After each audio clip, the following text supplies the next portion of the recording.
I noticed that the world around me, here in the United States, was beginning to support Hamas. At first it was small. There were signs like hands off Gaza and free Palestine. I want to make this clear to you today. I agree with freeing Palestine. Freeing Palestine from Hamas is how the sentence should continue.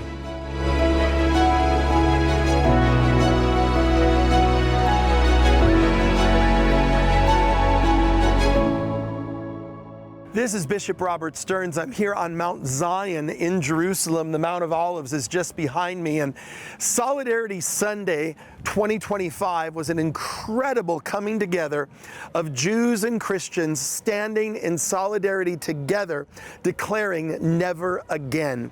I want to invite you to join me as you hear the speeches, the testimony, the witness firsthand of Jewish leaders who are standing strong and proud in the midst of attack, in the midst of this rising anti-Semitism.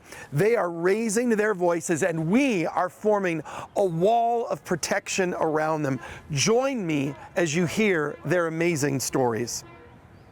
Never in the history of written mankind have we seen a people that lost their land and their language get it back, other than the Jewish people. And I believe that's because God made a promise to a man called Abraham. How many know that God is a covenant-keeping God? We're living out, we're seeing the Bible fulfilling itself.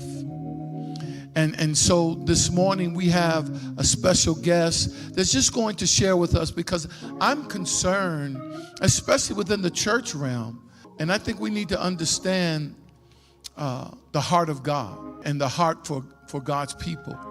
We've been grafted in. So you're part of the Jewish family. Bethesda, I want you to give a warm welcome to our guest for today. Would you stand to your feet and let's welcome Matan as he comes to share with us on being Jewish, on the nation of Israel, and just welcome him.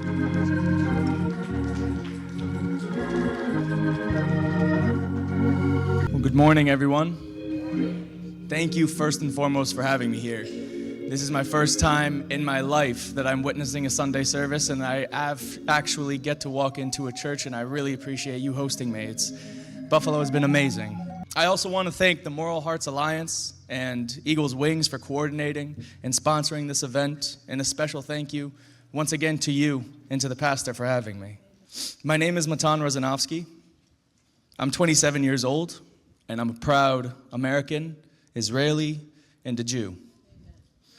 I was born and raised in Westchester, New York, to two Israeli immigrants who, after both needing to serve in the IDF, my dad having to serve in many wars, wanted nothing for their kids but peace. And they came to America searching it. Every Israeli always says to their kids when they're 6 or 7 or 8 years old that when you'll get older, there'll be no war. That's been being said for 76 years, and we're still going. I'm here to share my journey with you and shed some light on what the land of Israel means to me, means to the Jewish people, especially with what's going on in the world today. Yesterday in Israel, a miracle occurred. Daniela, Karina, Liri, and Naamah, 4 Israeli girls, no older than 20 years old, were released from Hamas's captivity. And that was in exchange for 400 terrorists. Just to note, years ago, a soldier named Gilad Shalit was released for 1,000 terrorists. That shows you the extraordinary lengths that the Jewish people go through and the Israeli people go through to bring our people home. The horrors of October 7th and the last year and a half will be scarred in their minds forever. My story isn't particularly special. It's always been the responsibility of the Jewish people to protect the land of Israel. And in 1948, out of the horrors of the Holocaust, we finally had our chance, once again. With nowhere to take refuge in the world, making it evident that there's no place for the Jews, we returned to the Promised Land, the land that was promised to Abraham by God thousands of years ago, the land where we could finally determine our own destiny and form our own nation. It was a long and painful process, with the odds stacked against us. Just one day after we declared our independence and agreed to live in peace with our Arab neighbors, 5 Arab nations began their assault against us. Outnumbered and outgunned, Israel held on to their hope and emerged victorious. Over the next 76 years, Israel would become one of the most influential democratic nations in the Middle East, leading in technological development, calling to the humanitarian aid across the world when needed, and becoming a beacon of hope for the Jewish people, most importantly. As a young Jewish man growing up in New York, Israel was just a short 12-hour flight away. Israel was always in my heart. Every summer, my family and I would make our journey to Israel, visit family, and the connection would grow stronger and stronger.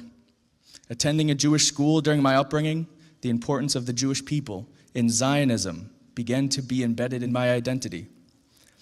It was not until 2014, when the war between Hamas and Israel broke out, where I noticed something. I was 17, I was a senior in high school, and I noticed that the world around me, here in the United States, was beginning to support Hamas. At first it was small. There were signs like "Hands off Gaza" and "Free Palestine." I want to make this clear to you today. I agree with freeing Palestine. Freeing Palestine from Hamas is how the sentence should continue. Then the signs got scarier. Jews go home. Where? Intifada revolution would chant in the streets of the United States. Intifada meaning destroy the Jews in Arabic. Nazi salutes and sympathizers for terrorism would soon follow, and it was in that moment, that little light that every Jew has in their mind, the little beacon that sits inside every Jew around the world, switched on in my head. Something is in the air. Something bad is happening. We've been here before. We've learned never again. I took it upon myself to make the ultimate sacrifice and the ultimate decision, as hard as it was for my mom and as hard as it was for my dad, to go.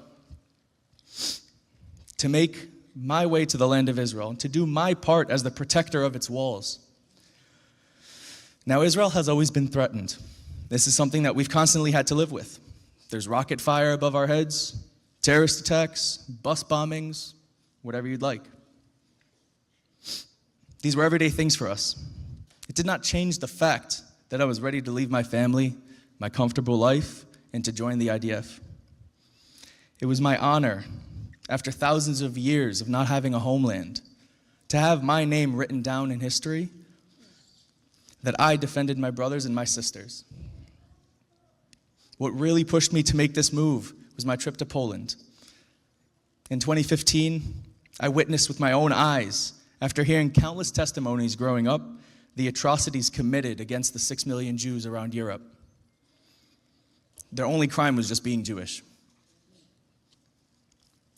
On August 14th, 2015, I touched down in Israel, joined by a few friends from high school that we decided together to go. We lived on a beautiful community situated on the Sea of Galilee. While adapting to the culture and training for the military, I began to truly experience the true faces of Israel. Arabs, Christians, Jews, Muslims, Druze, everyone you could imagine, and many more, make up the land of Israel. And it's beautiful to see. And I hope that one day you guys get to go see it as well. After successfully completing the tryouts and joining the Navy, which involved dives into the cold ocean in January and crawling through the sand, I was selected to serve in a very small but impactful unit. I served for 3 years in the Airborne Maritime Patrol Unit, a unit developed after terrorists infiltrated the shores of Israel, massacred innocent tourists and civilians in Tel Aviv in a nearby hotel, and took multiple hostages in the 60s. Our mission was complex and simple at the same time.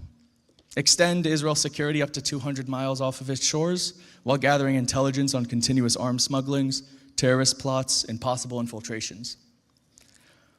From the middle of the night to the early mornings, there was never a moment in the time I wasn't in the air, patrolling and protecting Israel's borders. During 2016, the height of ISIS and hate was spreading across the Middle East. A new kind of hate. A hate that has no mercy, no humanity, and no compassion. The entirety of the world was in the Middle East. France, the US, Russia, the United Kingdom, and Israel were all there to stop this hate from growing and eventually reaching the Western world, which, believe me, is the end goal. I've seen it. It was there that I realized just how truly important the relationship and the bond between the United States of America is, but also between the Christian community and the Jews. While this soon became a part of my everyday routine, one particular flight still sticks with me to this day. It was 2 a.m., very little sleep, and we were on our way to a special mission taking place hundreds of miles off the shores. We did our pre-flight checks, took off from our base in the Negev desert, and began heading north. Once we left land and headed into the darkness of the Mediterranean Sea, I looked back, as I usually do, back at the villages and the towns of Israel. And as I began to recognize towns, I saw my grandparents' town, situated right on the shores, and it grew smaller and smaller, and shimmering lights all of a sudden turned into a blur. I eventually had to turn my head, and I had to focus. That moment, though, that brief moment made me realize that what I was doing, what the other men in the plane with me were doing, was truly right. We're simply protectors. We're just protecting our families and our loved ones and our brothers and sisters in the land of Israel. Following my service, I ultimately decided to stay in Israel, and not because of the weather, but I wanted to pursue my education. I was always interested in history, in the world, and in its functions. What causes a nation to act how it does? What are their interests? And where can I fit in? I attended a small university, Reichman, in the pursuit of answering those questions. I studied the intricacies of Israel, the long and painful relationship of her and her neighbors. My bachelor's and master's degree in political science, focusing in public diplomacy, giving me the perspective necessary to see the trends that shape our very society and communities as a whole. With the intention of speaking on behalf of the nation of Israel, I plan to return back to the United States and begin my work in 2023, October, to be specific. October 13th was my return ticket, one way. My flight to the US was booked 6 days before, October 7th. It is a day that will be burnt, scarred into the soul of every Israeli and every Jew around the world, and that's a fact. October 7th is a day that to us, we're going to take to our graves.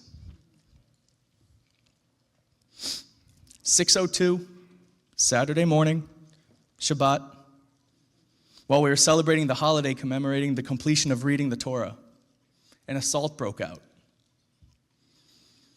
Assault is a nice way of putting it, but it was a full-on terrorist plot.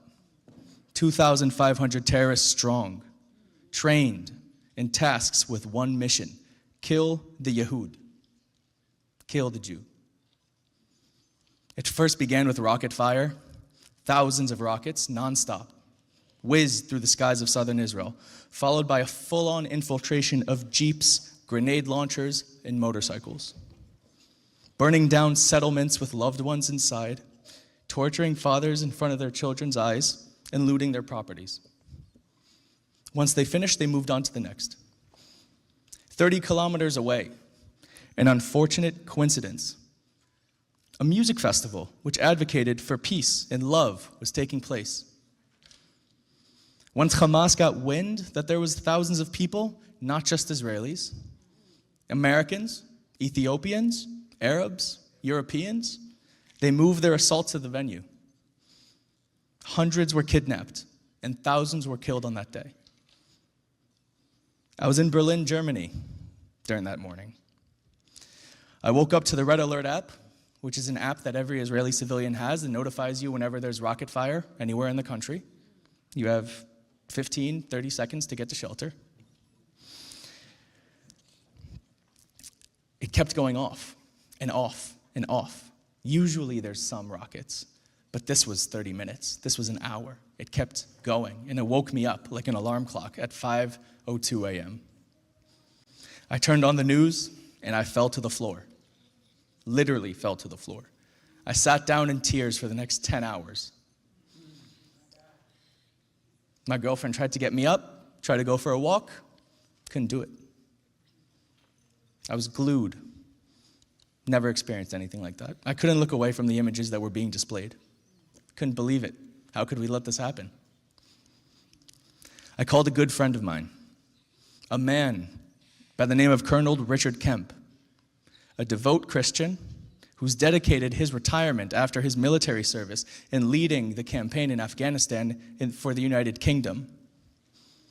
I said to him, Richard, maybe now the world will see what Hamas really is. You know what he said to me? He said, don't worry. In 2 weeks, they'll hate you again. He was right. That week, 2 weeks of sympathy on the news across the world fizzled. Troubled and unsure of what to do, I made the decision to return to the U.S., thinking I was returning to a nation of Israel's allies. What I returned to was shocking. Nazi salutes, not one or two this time, but hundreds.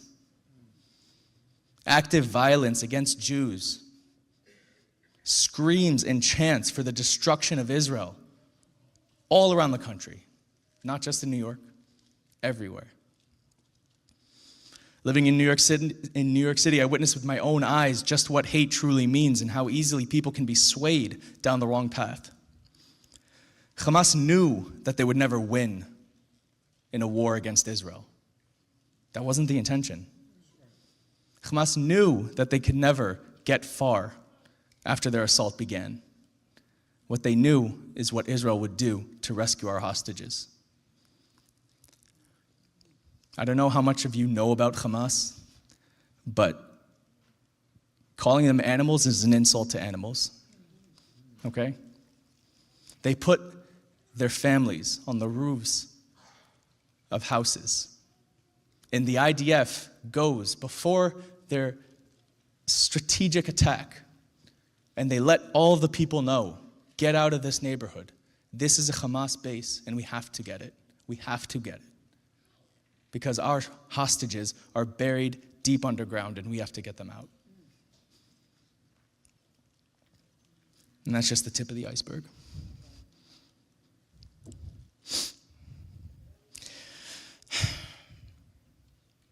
In New York City, there was one specific incident that still remains with me.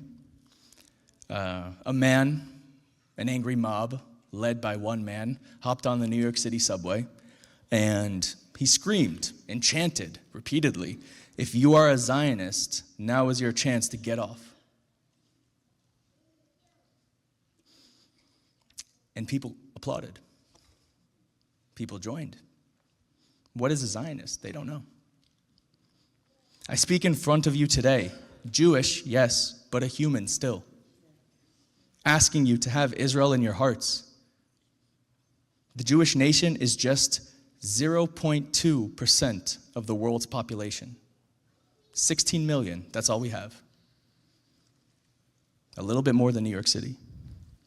But yet anti-Semitic attacks were up 270% over the last year. That's nationwide. This isn't normal. In a world where so many call on the destruction of so few, I ask of you to please not let this go by unwitnessed. I implore you to please do not go silent. Speak up when you see hate, any kind of hate. Whether it's to a Jew, a Christian, a Muslim, speak up. Understand what is right and wrong. Keep the state of Israel in your hearts and prayers. As an American, as an Israeli, a Jew, and someone who will always serve for the greater good, I stand with Israel. I stand with those who seek peace and who seek understanding. I will always be a voice for those who long for a world of prosperity, civility, and justice. Thank you for having me today. God bless you all. Am Yisrael Chai. These stories, these testimonies are overwhelming. It's amazing to hear the strength, the perseverance, the resilience of the Jewish people. I want to invite you to join me and come alongside our covenantal older brother in faith, the Jewish community. You can do that by going to eagleswings.org and becoming a partner today. You can plant a tree in Israel in our forest of life, an amazing, amazing forest that literally the desert is blossoming as the rose. You can feed hungry Israeli families through our Abraham's Bread feeding program. There's so many different ways for you to be involved, but let me hear from you today. Make your best gift today and ask your church to be involved in next year's Solidarity Sunday. All of the information is there in the link. We are believing that hundreds and hundreds of churches are going to join together every year and understand that never again is now, and we have to be a part of that solution. I look forward for your prayers, your giving, your partnership, making a difference in this generation. Solidarity Sunday, be a part of it.